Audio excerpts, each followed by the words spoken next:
नमस्कार। दोपहर के 1 बजने वाले इस वक्त के बुलेटिन के साथ मैं हूं अनुपम। प्रदेश की हर छोटी बड़ी खबरों को लेकर के सबसे पहले बात करेंगे बड़ी खबर की। बीजेपी अध्यक्ष जेपी नड्डा ने कांग्रेस अध्यक्ष सोनिया गांधी को चिट्ठी लिखी है। जेपी नड्डा ने कहा है कि कांग्रेस कोरोना पर सियासत कर रही है। उन्होंने कहा कि राहुल गांधी छोटी मानसिकता का परिचय दे रहे हैं। कांग्रेस शासित राज्यों के सीएम सियासत कर रहे हैं। नड्डा ने कहा है कि कांग्रेस सेंट्रल विस्टा परियोजना पर सियासत कर रही है। उन्होंने कहा कि नए संसद भवन की पहल यूपीए सरकार ने ही की थी। और बातचीत करने के लिए अनूप गुप्ता हमारे संवाददाता हमारे साथ जुड़ रहे हैं। अनूप, इस चिट्ठी में किन किन बातों का जिक्र किया गया है और क्या जरूरत पड़ी इस चिट्ठी को लिखने की? देखिए, आपको बता दूं कि पिछले कई दिनों से हमने देखा कि राहुल गांधी और कल सोनिया गांधी की तरफ से भी सरकार पर तीखा हमला किया गया कोरोना महामारी से निपटने को लेकर। और जिस तरीके से राहुल गांधी लगातार हमलावर हो रहे थे, इसी का उत्तर जेपी नड्डा ने आज दिया है। जेपी नड्डा ने सोनिया गांधी को खत लिखा। सबसे पहले आपको बता दूं कि उन्होंने कांग्रेस के कुछ नेताओं की तारीफ की है। उन नेताओं की तारीफ की जो कोरोना महामारी को लेकर बहुत ही अच्छा काम कर रहे हैं, लोगों के साथ जुड़े हुए हैं, उनकी तारीफ की जेपी नड्डा ने। और उसके बाद राहुल गांधी पर हमला करते हुए कहा कि इनकी कुंठित सोच और संकीर्ण मानसिकता ये बताता है कि जिस तरीके से लगातार कोरोना महामारी को लेकर के वो राजनीति कर रहे हैं और लगातार सरकार पर हमला बोल रहे हैं। दूसरी तरफ जेपी नड्डा ने ये कहा कि केंद्र सरकार लगातार काम कर रही है, सभी राज्यों के मुख्यमंत्रियों से बातचीत करके ही किसी कदम को उठाती है। उसके बावजूद जिस तरीके से कांग्रेस शासित राज्यों के मुख्यमंत्रियों का दोहरा चरित्र है, ये किसी भी तरीके से ठीक नहीं कहा जा सकता। दूसरी तरफ आपको बता दूं कि पिछले कुछ दिनों से लगातार कांग्रेस नेताओं की तरफ से जो सेंट्रल विस्टा परियोजना है, उसको लेकर सवाल खड़े किए जा रहे हैं कि इतना पैसा सेंट्रल विस्टा योजना में खर्च केंद्र सरकार कर रही है, लेकिन महामारी के रोकथाम को लेकर के बहुत ज्यादा खर्च नहीं किए जा रहे हैं। तो जेपी नड्डा ने इसका जवाब भी दिया और सोनिया गांधी को लिखा कि ये जो नए पार्लियामेंट का जो कॉन्सेप्ट था और पहल था, वो यूपीए सरकार के वक्त था। साफ तौर से जेपी नड्डा ने कहा कि ये जो नकारात्मक राजनीति है वो बंद होना चाहिए और सभी राजनीतिक पार्टियों को एक साथ मिलकर इस महामारी से निपटने में आगे आना चाहिए। जी बिल्कुल अनूप, बहुत बहुत शुक्रिया आपका हमारे साथ जुड़ने के लिए। अनूप गुप्ता हमारे संवाददाता इस वक्त की बड़ी खबर पर हमारे साथ जुड़े हुए थे। कोरोना के बाद अब प्रदेश में ब्लैक फंगस के मामले भी सामने आए हैं। अभी तक ब्लैक फंगस के मरीज महाराष्ट्र और दिल्ली में ही मिल रहे थे, लेकिन मेरठ के एक निजी अस्पताल में ब्लैक फंगस के 3 मरीज मिलने से हड़कंप मच गया है। मेरठ में भर्ती इन मरीजों में एक मुजफ्फरनगर का, एक बिजनौर का रहने वाला है। सभी मरीज यहां पर रेफर होकर आए हैं। डॉक्टरों के मुताबिक ब्लैक फंगस उन मरीजों में मिलती है जिनकी इम्यूनिटी कमजोर हो या किसी गंभीर बीमारी से पीड़ित हो। फिलहाल सभी मरीजों का इलाज किया जा रहा है।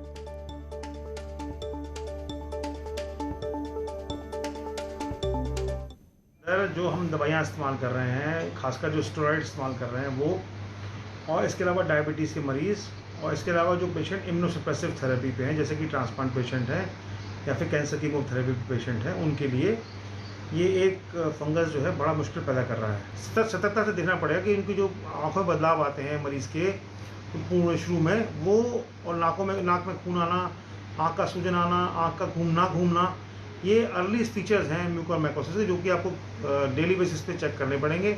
और अगर इस तरह का फीचर आ रहा है तो आपको प्रॉपर डोज में एंटी फंगल यूज़ करना पड़ेगा।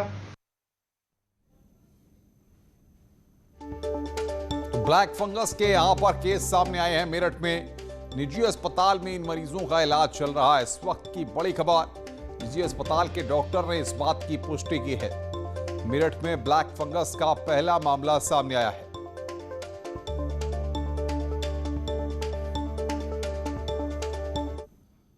और अब बात कर रहे हैं शराब की। सरकार ने जिलाधिकारियों पर शराब की दुकानों को खोलने का फैसला छोड़ा है। शराब की दुकानें खोलने पर अब जिलाधिकारी फैसला लेंगे।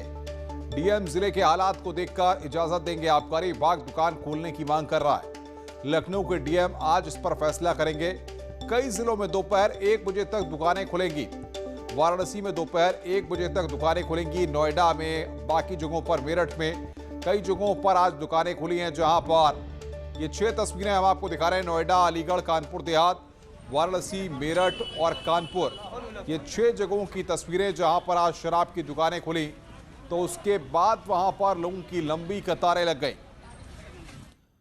और बातचीत करने के लिए मेरठ से हमारे संवाददाता निखिल अग्रवाल, वाराणसी से उपेंद्र, कानपुर से श्याम तिवारी इस वक्त हमारे साथ जुड़ रहे हैं। सीधे रुख करते हैं मेरठ का निखिल के पास। निखिल, पश्चिमी उत्तर प्रदेश में या पूरे उत्तर प्रदेश में एक तरफ आंशिक लॉकडाउन लगा हुआ है, वहीं पर शराब की दुकानों को खोला गया है, क्या वजह निकलकर सामने आ रही है और दुकानों पर तस्वीरें कैसी हैं? देखिए अनुपम, ये तो सरकार का फैसला है कि शराब की दुकानें खुलेंगी, लेकिन अगर दुकानों की तस्वीर की बात करें, ग्राउंड रियलिटीज की बात करें, तो मैं आपको दिखाना चाहूंगा इस समय 1 बजा है और 1 बजे तक ये दुकानें खुलनी थी। आप देख सकते हैं कि अभी भी शराब की दुकानों पर लोग आ रहे हैं। इन्हें ना तो कोरोना संक्रमण का खतरा है और ना ही ये ऐसा चाहते हैं कि यहाँ पर कई दिन बाद जब शराब की दुकानें खुली हैं तो यहाँ पर लेने वालों की भारी भीड़ लगी है। सुबह की जो तस्वीरें थी वो बिल्कुल डराने वाली थी, लंबी लाइनें लगी थी, ना तो सोशल डिस्टेंसिंग थी और ना ही उन लोगों को सुबह जो लॉकडाउन का पालन करना था, लेकिन उसको छोड़कर लोग शराब की लाइनों में लग गए। कुछ लोग भी हमारे साथ यहाँ मौजूद हैं। ये बताएं, आप सुबह से क्या तस्वीरें देख रहे हैं यहाँ पर? देखिए, जो ये गैर जरूरी चीज आपने सरकार ने खोलने की अनुमति दे दी है शराब की, कैसी लाइनें लगी हैं सुबह से? सुबह से लाइनें, लोग इसका कोरोना का उल्लंघन कर रहे हैं, एक दूसरे पर चढ़े जा रहे हैं, कोई सोशल डिस्टेंसिंग नहीं है, जबकि पता चल रहा है कि कोरोना की तीसरी लहर चल चुकी है, हमें घर में रहना है। इस लॉकडाउन का मुझे लगता है कोई फायदा नहीं हो रहा अगर हम शराब की अनुमति दे देते हैं और भीड़ लग जाती है। देखिए, 1 बजे का समय हो चुका है। मैं आपको तस्वीरें दिखाना चाहूंगा। पुलिसकर्मी यहाँ मौजूद हैं जो शराब की दुकानों के बाहर पहुंच चुके हैं इन्हें बंद कराने के लिए, और वहीं इन लोगों से पूछताछ भी की जा रही है जो लोग यहाँ पहुंचे हैं शराब लेने के लिए। ये बताएं, कितने बजे तक ठेका खुलना था और आप यहाँ क्या चेक करने आए? हाँ जी, चेक करने आए। भीड़ तो नहीं है। क्या चेक करने आए? भीड़ तो नहीं है। भीड़ के बारे में बताने के लिए इसे सेलमैन को बताएंगे कि बाहर गोला बना के खड़ा करे, अनावश्यक भीड़ ना हो, बिना मास्क के किसी को दौड़ ना दे। आप देख सकते हैं पुलिस एक्टिव है यहाँ पर, और जो बिल्कुल मैं आऊंगा निखिल आपके पास। शराब की दुकानों पर वाराणसी में क्या स्थिति है? उपेंद्र हमारे साथ है। उपेंद्र, वहां के हालात को आप बताइए, क्या तस्वीर वहां पर आप देख रहे हैं?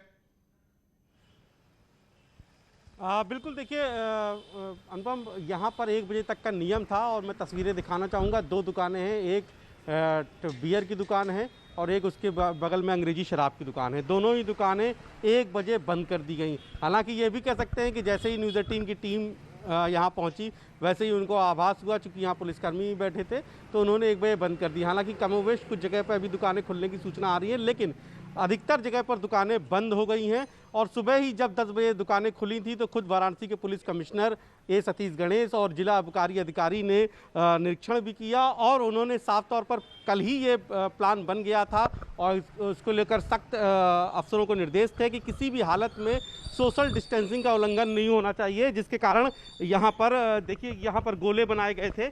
ये हालांकि गोले कई जगह पर जिस तरीके से सोशल डिस्टेंसिंग गोले बनाए गए थे वहाँ पे पालन नहीं हुआ, लेकिन मोस्टली जगह, चाहे वो चेतगंज की हो, चाहे सिगरा की हो, चाहे वो कोतवाली क्षेत्र की हो, यहाँ पर सोशल डिस्टेंसिंग में ही शराब दी गई हो। अभी यहाँ पर शराब की दुकान बंद कर दी गई है। ये यहाँ से ये 2 दुकानें हैं। हालांकि हम अंदर भी देख लेते हैं एक बार चेक करके, क्यों ये देखिए यहाँ पे मिस्त्री काम हो रहा है। यहाँ पर दोनों सोशल जो दुकानें हैं उनको बंद कर दिया गया है। खुद इसकी साफ तौर पर निर्देश था, चूंकि 1 बजे तक खोलने के नियम थे, तो ऐसे में जब 10 बजे सुबह ही लंबी लंबी कतारें लग गई, पुलिस को कई जगह मशक्कत करनी पड़ी सोशल डिस्टेंसिंग का पालन कराने के लिए। क्योंकि उपेंद्र, मैं आऊंगा आपके पास। श्याम तिवारी हमारे साथ कानपुर से हैं। कानपुर में श्याम, क्या तस्वीर है? वहां पर भी शराब के ठेके खुल गए हैं। कानपुर में सुबह 10 बजे से ही शराब के ठेके खुल गए थे और उसके बाद लगातार ठेकों पर लोगों के उमड़ने का सिलसिला जारी है। मैं एक शराब ठेके के बाहर खड़ा हुआ हूं। गोविंद नगर में स्थित ये मॉडल शॉप है। इसके बाहर किस तरीके का नज़ारा है आपको दिखाता हूं कि लगातार लोगों की भीड़ लगी हुई है। बड़ा काउंटर है, सब लोग एक दूसरे से सट करके खड़े हुए हैं। हालांकि दुकान खोलने के साथ ही साथ जो दुकानदार हैं उनके लिए साफ हिदायत दी गई थी कि वो दुकान में सोशल डिस्टेंसिंग का पालन कराएंगे। शराब बेचते समय वे बाहर गोले बनाएंगे 6-6 फीट की दूरी पर। उस गोले पर लोग खड़े होकर के अपनी बारी का इंतजार करेंगे और जब उनकी बारी आएगी तब उनको शराब दी जाएगी। लेकिन कहीं पर भी इसका पालन नहीं हो रहा है। आप देख सकते हैं कि लोग ऐसा मान रहे हैं जैसे कोरोना को भूल गए हैं और शराब खरीदने की जद्दोजहद में सारे जो कोरोना के प्रोटोकॉल हैं उसको भूल करके शराब खरीदते हुए नजर आ रहे हैं। वहीं शराब की दुकान पर आप देख सकते हैं किस तरीके से बिक्री की जा रही है। यहाँ पर जो लोग, एक दुकान में 3-3 सेल्समैन मौजूद है, लेकिन यहाँ पर कोई भी कर्मचारी सोशल डिस्टेंसिंग मेंटेन कराने के लिए कोई प्रयास करता हुआ नहीं नजर आ रहा है।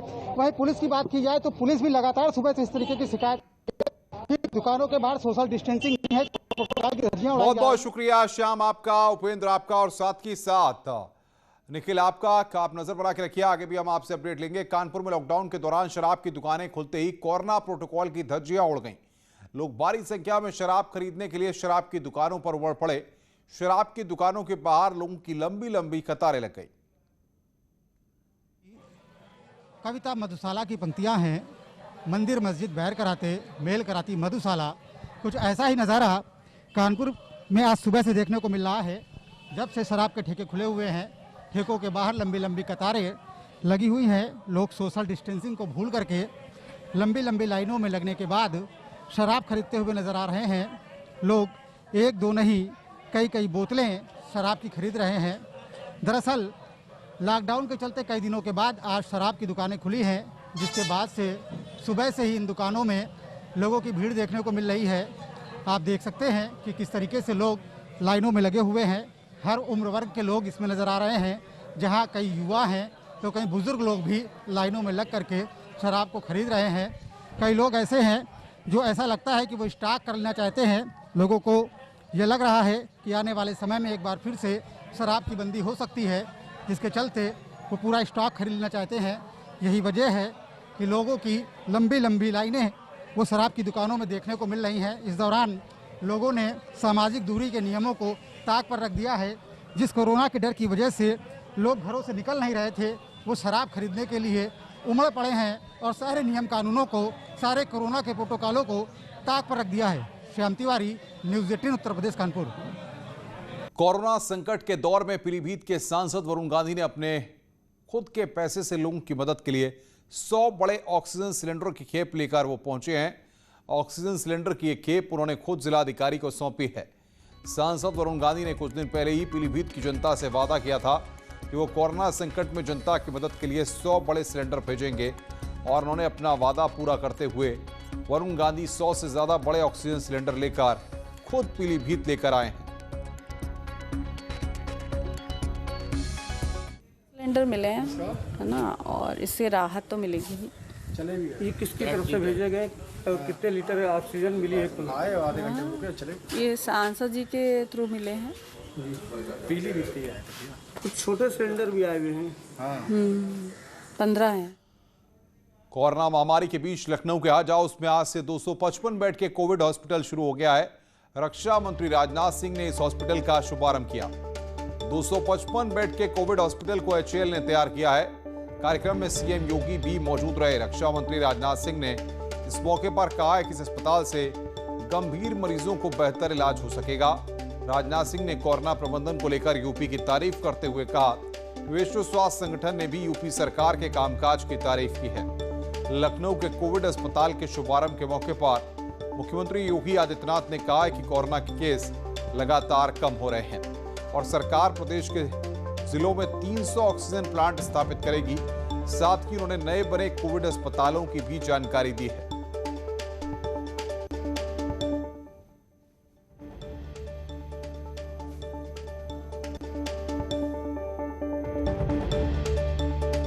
तो लखनऊ में कोविड अस्पताल का शुभारंभ यहां पर किया गया है। हज हाउस में आपको बता दें कि ये कोविड अस्पताल तैयार किए गए हैं। HAL ने बाकायदा इन अस्पतालों को तैयार किया है, जिसमें कि आज यहां पर शुभारंभ रक्षा मंत्री राजनाथ सिंह और उत्तर प्रदेश के मुख्यमंत्री योगी आदित्यनाथ के द्वारा कार्यक्रम का शुभारंभ किया गया। हिंदुस्तान एरोनॉटिक्स लिमिटेड और उत्तर प्रदेश सरकार के सहयोग से यह 255 यह बेड्स का यह बनकर यह कोविड हॉस्पिटल यहाँ पर तैयार हुआ है। इसके पहले हमारे मुख्यमंत्री उत्तर प्रदेश श्री योगी आदित्यनाथ जी ने DRDO का जो लगभग 500 बेड का जो कोविड हॉस्पिटल बना है उसका भी उन्होंने लोकार्पण किया था। यहाँ पर जो लगभग 25 वेंटिलेटर्स और अप्रॉक्सीमेटली 100 के आसपास यहाँ पर HFNC यानी जो क्रिटिकल जो केसेस होंगे इनके ट्रीटमेंट की यहाँ पर बहुत ही अच्छी व्यवस्था ने पूरे उत्तर प्रदेश में कोविड से संबंधित मामलों को हैंडल करने में जितनी तत्परता दिखाई है उसकी जितनी भी सराहना की जाए कम है। उत्तर प्रदेश सरकार के कामकाज की सराहना वर्ल्ड हेल्थ ऑर्गेनाइजेशन ने भी किया है। यह कोई छोटी बात नहीं है। 500 बेड का DRDO की मदद से एक हॉस्पिटल अवध शिल्प ग्राम में प्रारंभ किया था। कल ही वाराणसी में 750 बेड का एक hospital, Covid hospital, dedicated Covid hospital level 3 स्तर का कोविड हॉस्पिटल वाराणसी में प्रारंभ हुआ है और आज 255 बेड का डेडिकेटेड कोविड हॉस्पिटल HAL की मदद से लखनऊ में फिर से प्रारंभ हो रहा है। केयर फंड से ऑक्सीजन प्लांट हर जनपद में स्थापित हो, एक कार्रवाई फर्स्ट वेव के समय से प्रारंभ हो चुकी थी। युद्ध स्तर पर वे प्लांट लग रहे हैं। सेकेंड वेव आने के बाद इसमें और तीव्रता आई है। प्रदेश के अंदर सभी 75 जनपदों में आज PM केयर फंड से, स्टेट के CM केयर फंड से, गन्ना विभाग के द्वारा, स्वास्थ्य विभाग, चिकित्सा शिक्षा विभाग और CSR से, जिसमें DRDO भी हमें बहुत बड़ी मदद कर रहा है, 300 ऑक्सीजन प्लांट हम लोग अलग अलग जनपदों में स्थापित कर रहे हैं। स्वागत है। ब्रेक के बाद टीके के लिए अस्पताल नहीं जाना चाहते, नहीं जाइए, मगर कोरोना का टीका जरूर लगवाइए। टीका केंद्रों पर इंतजार और भीड़भाड़ के मद्देनजर गुजरात के अहमदाबाद में ड्राइव थ्रू टीकाकरण अभियान की शुरुआत की गई है।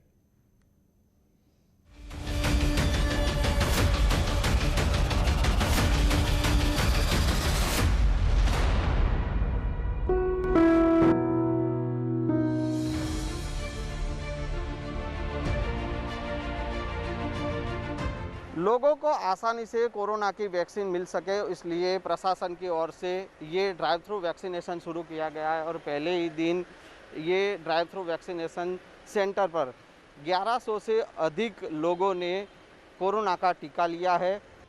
ये कतार लंबी है, लेकिन कोरोना टीका जीवन संजीवनी है।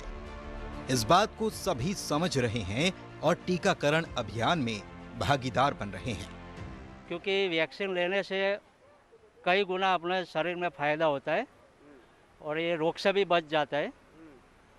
भले अभी लाइन है लंबी, लेकिन इतनी पब्लिक के हिसाब से लाइन तो होनी है। गुजरात में अहमदाबाद के सरदार पटेल स्टेडियम में ड्राइव थ्रू टीकाकरण अभियान की शुरुआत की गई। इस अभियान की खास बात यह है कि ड्राइव थ्रू टीकाकरण अभियान में गाड़ी में बैठे बैठे ही लोग टीका लगवा सकते हैं। बाइक सवार भी आसानी से वैक्सीन ले सकते हैं। तुरंत रजिस्ट्रेशन की सुविधा भी मौजूद है। पहले ही दिन 1100 लोगों ने टीका लगवाया और जो आदमी ने रस्सी लिया है, जो लोग को बाकी है, इसको एनकरेज करके रस्सी दिलवाने के लिए सहयोग करना चाहिए। देश भर में कोरोना की दूसरी लहर सुनामी बनी हुई है। ऐसे में सेल्फ लॉकडाउन और वैक्सीनेशन कोरोना वायरस से बचने में सबसे कारगर है। इसीलिए उम्मीद का टीका जरूर लगवाइए। Sanjay Tank, news 18 network, Ahmedabad.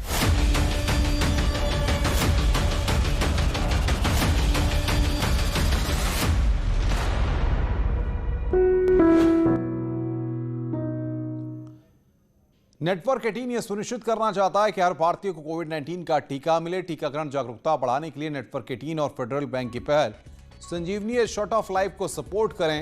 Health expert Apollo 24x7।